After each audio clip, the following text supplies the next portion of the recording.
Hello, my name is Aaron, and today we are taking a look at the Nexus 6.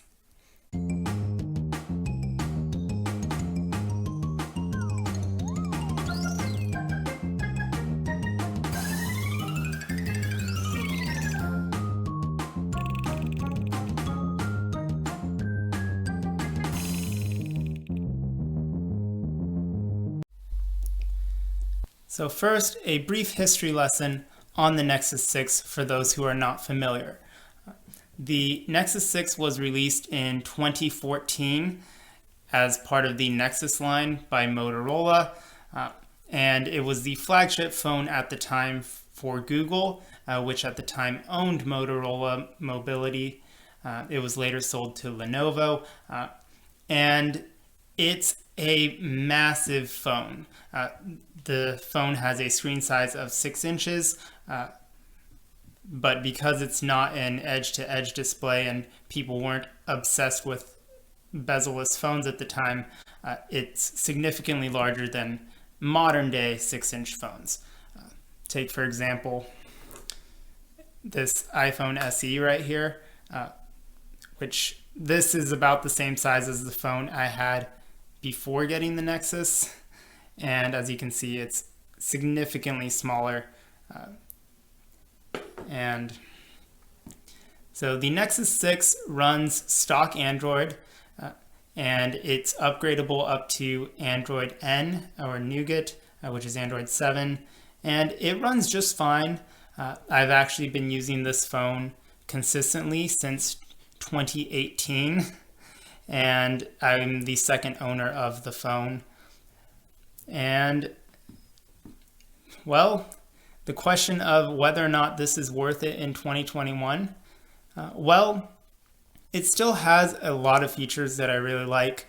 One thing, for example, is the wireless charging. You can just drop it there and it'll charge.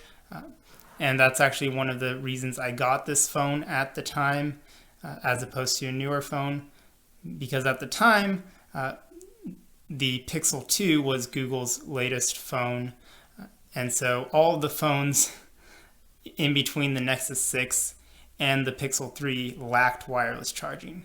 You had the Nexus 6P, and then the Pixel 1 and Pixel 2, all of which lacked wireless charging, but this one did include that.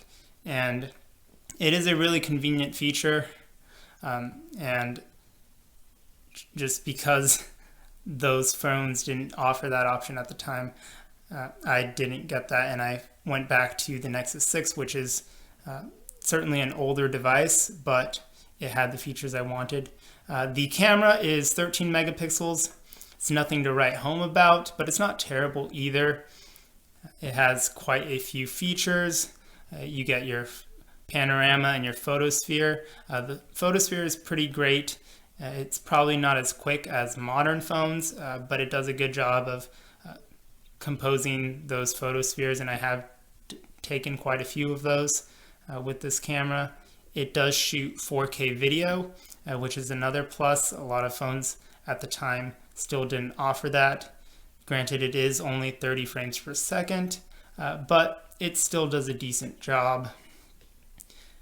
As far as phone experience is concerned, it's still pretty snappy, surprisingly. Granted, I don't typically run a bunch of apps. This is actually my second phone. My main phone that I use is a second Nexus, which is currently being used to make this video right now. So as far as performance is concerned, you get 3 gigs of memory, which again is just fine. If you maybe try multitasking a lot, it'll slow down, but for what I've done with it, it works just fine. It did come available with 32 or 64 gigabytes of storage, so I do wish it had a little bit more, but again, I don't typically run a bunch of apps.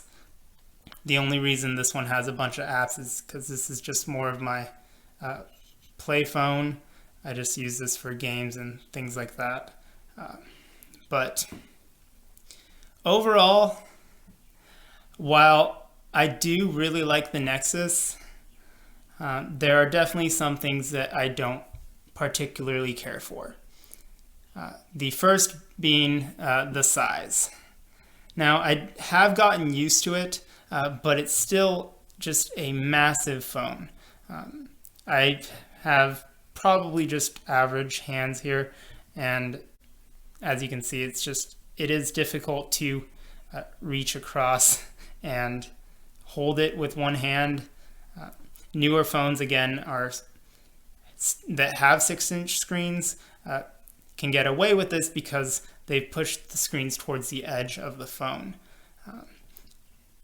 So because it's so large, I typically use a one-handed keyboard, and that makes it easier to swipe like that. And yeah, the other thing that I'm not a huge fan of is just that it is old. So of course the battery's not doing too great, and that's another reason that I have two devices here, so that I can use one for apps and things, and then the other one strictly for phone usage. So the battery at the time was good.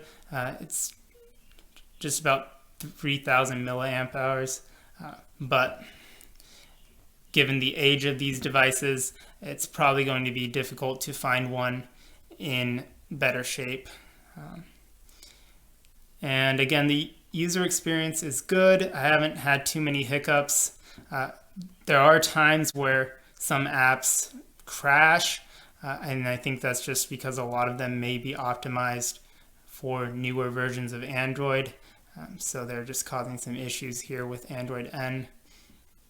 Another thing that I do like is that the cat Easter egg. There's a silly cat Easter egg here that lets you collect cats. And I think they did bring that back in Android 11.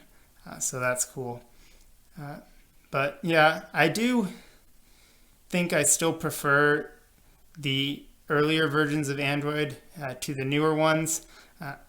In my opinion, I think this was kind of the last version of Android before it started morphing into essentially a clone of iOS, which I guess isn't a problem if that's what you like, but Google has become increasingly more sterile, if you will, and so they've kind of gotten rid of some of the quirks and the things that Android had. Like widgets aren't nearly as common anymore, but yeah. Anyway, so in answer to that question, do I think this phone is worth having in 2021? Again, this was released in 2014, so it's getting up there in years, especially for a phone. And my answer is I don't think that it's worth it. I'm actually looking at more phones right now because one of the phones has gotten to the point where it seems to have a battery issue. It's just randomly crashing and dying when it gets to 30%. So that's definitely a battery issue. And I am looking at new phones, and again, just given the age of the phone. Also, I'm currently on Google Fi, and Google Fi uses T-Mobile's network, and T-Mobile says they're going to drop support for devices which use their 3G network when that shuts down. And so this is going to be essentially unsupported at that time. So a lot of factors kind of go into that.